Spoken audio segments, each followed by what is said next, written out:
A bus driver lost control, triggering a deadly crash at a taco stand in Willowbrook. A pedestrian was killed. Several others were hurt. CBS 2's Joy Benedict spoke to witnesses and has the latest on this investigation. The damage on Alameda Street was clear to anyone walking by.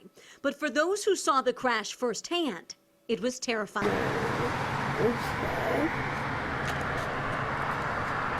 Martha Morena was walking along this street early Sunday morning when a chain reaction crash sent a van onto the sidewalk, killing one man. I was terrible. I'm not going to forget about it.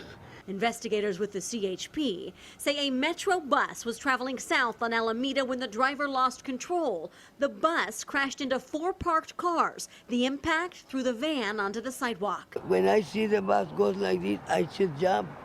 But I was this close to get run over too. On a busy Saturday night, neighbors say this street is lined with taco stands, and the white van just happened to be pushed into a crowd eating tacos near 131st Street. It's really packed. It's really like a lot of taco stands here, you know, at least like 4 or 5 of them.